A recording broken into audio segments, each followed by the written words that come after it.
Hello guys, once again welcome back to my YouTube channel B Ed classes by Sunita Chouk से। आज महत्वपूर्ण प्रश्नों की श्रृंखला में web designing computer application paper जो कि 24 जून को आपका है, द्वितीय वर्ष के सभी विद्यार्थियों के लिए BA, BCom, BSc, BBA, BCA elective paper के कुछ महत्वपूर्ण ऑब्जेक्टिव्स आपके सामने प्रस्तुत कर रही हूँ।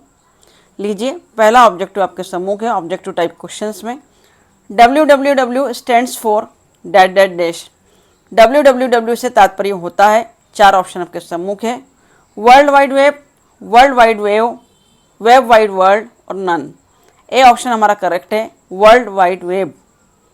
ए ऑप्शन को टिक करेंगे विद्यार्थियों। दूसरा ऑप्शन है आईपी स्टैंड्स फॉर। आईपी से तात्पर्य होता है, IP stands for internet protocol. हमारा उत्तर है बी। बी ऑप्शन को लॉक करेंगे। Internet protocol, internet protocol, internet provider, internet presenter. तो बी ऑप्शन को आपने टिक किया है, हमारा सही उत्तर बी है। IP stands for internet protocol. तीसरा objective, which of the following is not a browser. निम्नलिखित में से कौन सा ब्राउज़र का प्रकार नहीं है? ओपेरा, क्रोम, मोजिला फायरफॉक्स और नन। तो हमारा डी ऑप्शन है, ये तीनों ही ब्राउज़र का प्रकार नहीं है, इसलिए डी ऑप्शन हमारा करेक्ट है। डी को लॉक करेंगे। अगला ऑब्जेक्टिव आपके समूह के चौथा, विच of the following is a domain name. निम्नलिखित में से कौन सा डोमेन नाम होता है? .com, .edu, .in। तो ऑल, ये सभी डोमेन नेम होते हैं, इसलिए हमारा करेक्ट आंसर है डी, ऑल। पांचवा ऑप्शन आपके सम्मुख है, objective sorry, the first page of any website is known as. बहुत महत्वपूर्ण प्रश्न है, आने की संभावना है। वेबसाइट का प्रथम पेज डैश डैश कहलाता है। तो वेबसाइट का प्रथम पेज होम पेज कहलाता है विद्यार्थियों। बी ऑप्शन को करेक्ट करेंगे। चार ऑप्शन आपके सामने है स्क्रीन पर, navigation page, home page, web server और नन।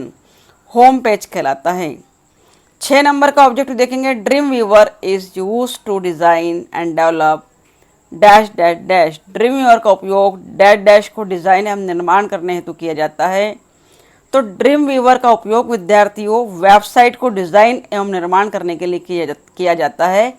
सी ऑप्शन हमारा करेक्ट है, वेबसाइट। सातवां प्रश्न है, what do you mean bye HTML। HTML का तात्पर्य होता है, चार ऑप्शन आपके सम्मुख है, hypertext marker language, hypertext markup language, hypertext markup language. थोड़ा सा लिखने का स्टाइल अलग है, थोड़ी सी स्पेलिंग दिख रही है आपको चेंज है। और डी, नन। बोलने समझ में नहीं आएगा, लिखा हुआ देखने में समझ में आ रहा होगा, इसलिए बी ऑप्शन हमारा करेक्ट है, हाइपरटेक्स्ट मार्कअप लैंग्वेज। आठवां प्रश्न देखिए, विच of the following is formatting tag of HTML। निम्नलिखित में से कौन सा HTML का फॉर्मेटिंग टैग होता है? डी ऑप्शन करेक्ट है, ऑल। दिए जो ऑप्शन है ए, बी, सी, तीनों ही HTML का फॉर्मेटिंग टैग होता है, इसलिए आठवें ऑब्जेक्टिव का डी ऑप्शन करेक्ट है, ऑल। 9 नंबर के ऑब्जेक्टिव को देख रहे हैं, DIV tag is that dash purpose tag.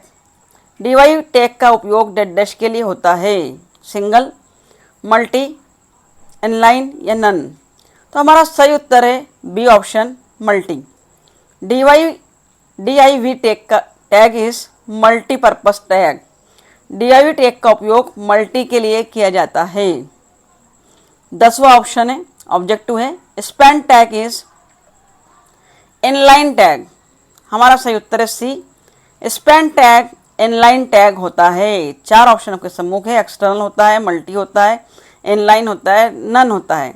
तो DIV टैग को हमने मल्टी ले लिया है, इसलिए स्पैन टैग हमारा इनलाइन होगा विद्यार्थियों। 11वां objective, HTML define list starts and ends with. HTML definition list की शुरुआत एवं अंत डैश डैश के साथ होता है। तो ए ऑप्शन हमारा करेक्ट है। ध्यान रखेंगे, महत्वपूर्ण प्रश्न है, एग्जाम में पूछा गया है। 12वां question, which of the following is not a deprecated tags. निम्नलिखित में कौन सा डिप्रिकेटेड टैग नहीं होता है? सॉरी, थोड़ा सा स्पेलिंग मिस्टेक देख लेंगे बोलने में। हमारा डी ऑप्शन करेक्ट है, नन। डिप्रिकेटेड। टैग कोई भी नहीं है, इसमें से तीनों ही नहीं है, ए बी सी, इसलिए हमारा उत्तर है D, none. What do you mean by CSS? CSS से क्या तात्पर्य होता है?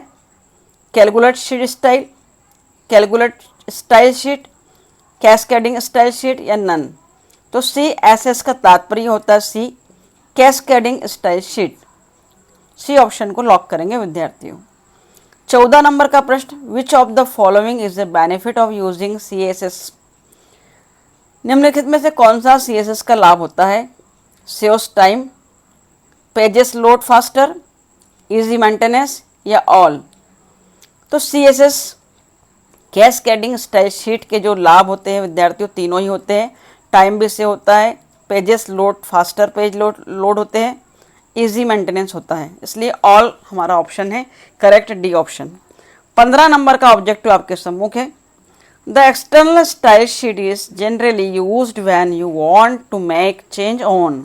एक्सटर्नल स्टाइल शीट का सामान्यतः उपयोग डैश डैश के परिवर्तन के लिए होता है। एक्सटर्नल स्टाइल शीट का सामान्यतः उपयोग मल्टीपल पेजेस के लिए परिवर्तन के लिए होता है। 4 ऑप्शन आपके सम्मुख है, परंतु हमारा ए ऑप्शन करेक्ट है कि एक्सटर्नल स्टाइल शीट का सामान्यतः उपयोग मल्टीपल पेजेस के लिए किया जाता है, मल्टीपल पेजेस के परिवर्तन करने के लिए होता है। 16 नंबर का objective, multiple style sheet can be define on. Multiple style sheet को डैश पर परिभाषित कर सकते हैं। तो मल्टीपल स्टाइल शीट को हम 1 पेज पर ही परिभाषित कर सकते हैं, डिफाइन कर सकते हैं। तो हमारा सही ऑप्शन है ए, 1 page. Selector is dash dash part of CSS। Selector बहुत इंपॉर्टेंट है, पूछा जाता है। सिलेक्टर CSS का भाग होता है। सिलेक्टर CSS का कौन सा भाग होता है? तो सिलेक्टर CSS का फर्स्ट भाग होता है। सी ऑप्शन करेक्ट है, FIRST, फर्स्ट सी। 18 नंबर का क्वेश्चन देखेंगे विद्यार्थियों। विच of the following is the type of selector? निम्नलिखित में से कौन सा सिलेक्टर का एक प्रकार होता है? एलिमेंट, क्लास, इट या ऑल? तो हमारा सही उत्तर है ऑल। द बैकग्राउंड, 19 नंबर का प्रश्न देखेंगे। The background property is short hand property for dash dash. Background property all property का शॉर्ट हैंड होता है। डी ऑप्शन करेक्ट है। इमेज, कलर और पोजीशन ऑल आएगा हमारा उत्तर। 20 नंबर का ऑब्जेक्टिव देख रहे हैं। विच of the following is text formatting properties in CSS? CSS में निम्नलिखित में से कौन सा टेक्स्ट फॉर्मेटिंग प्रॉपर्टी होता है? Letter spacing, word spacing, line height या ऑल? हमारा सही उत्तर है ऑल। 21 नंबर का ऑब्जेक्टिव आपके सम्मुख है। The list properties allow user to. List property user को डैश डैश की अनुमति देती है। तो लिस्ट प्रॉपर्टी यूजर को set different item markers for order list भी देती है, set different list item markers for unordered list भी देती है, set an image as the list item marker भी देती है, इसलिए ऑल हमारा उत्तर होगा डी ऑप्शन। 22 नंबर के ऑब्जेक्टिव को देखेंगे। Box model of CSS generally have dash dash parts. तो समझ सही उत्तर हमारा है CSS के बॉक्स मॉडल में सामान्यतः 4 भाग होते हैं।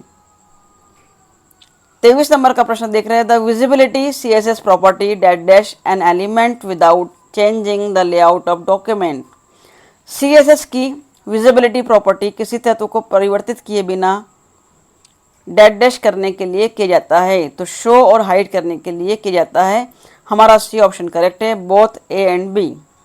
CSS की विजिबिलिटी प्रॉपर्टी किसी तत्व को परिवर्तित किए बिना शो और हाइड करने के लिए किया जाता है। 24 नंबर का objective. The CSS layer with Z index is applied along with. Z index के साथ साथ CSS लेयर को डैश डैश के साथ लागू कर सकते हैं।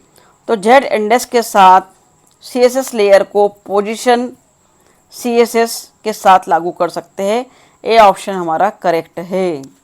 25 नंबर का ऑब्जेक्टिव आपके सम्मुख है। The CSS float property is used for positioning and dash dash content. CSS की फ्लैट प्रॉपर्टी का उपयोग पोजिशनिंग और फॉर्मेटिंग के लिए किया जाता है। तो सही उत्तर है B, formatting. JavaScript is a language. JavaScript एक डैश डैश भाषा होती है। जो जावास्क्रिप्ट एक क्रॉस प्लेटफॉर्म और इंटरप्रिटेड स्क्रिप्टिंग भाषा होती है। सी ऑप्शन हमारा करेक्ट है, both A and B. Which of the following is application of JavaScript. JavaScript की एप्लीकेशन कौन कौन सी है? तो वेब डेवलपमेंट है, आर्ट है, मशीन लर्निंग है, इसलिए हमारा सही उत्तर है ऑल डी। 28 नंबर का objective, which of the following is building blocks of JavaScript. निम्नलिखित में से कौन सी जावास्क्रिप्ट की एक एप्लीकेशन होती है? डेटा टाइप्स भी है, लिटरल्स भी है, स्ट्रिंग्स भी है, इसलिए डी ऑप्शन हमारा करेक्ट है ऑल। 29 नंबर का objective, which of the following is a JavaScript engine. निम्नलिखित में से कौन सी जावास्क्रिप्ट इंजन होता है? तो V8 भी है, चक्रा भी है, स्पाइडर मंकी भी है, ऑल हमारा सही उत्तर है ऑल, डी पर टिक करेंगे। 30 नंबर का objective, which of the following is consider as JavaScript operator. निम्नलिखित में से कौन सा एक जावास्क्रिप्ट ऑपरेटर होता है? अर्थमेटिक भी होता है, लॉजिकल भी होता है, कंपैरिजन भी होता है, तो ऑल हमारा सही उत्तर है डी, ऑल पर टिक करेंगे। 31 नंबर का objective, which of the following is category of types in JavaScript. निम्नलिखित में से कौन सा जावास्क्रिप्ट टाइप का वर्गीकरण होता है? प्रिमिटिव, कंपोजिट, एब्स्ट्रैक्ट, ऑल हमारा सही उत्तर है ऑल। जावास्क्रिप्ट टाइप का वर्गीकरण प्रिमिटिव भी होता है, कंपोजिट भी होता है, एब्स्ट्रैक्ट भी होता है, डी ऑप्शन करेक्ट है। 32 नंबर का objective, objects in JavaScript is collection of dash dash.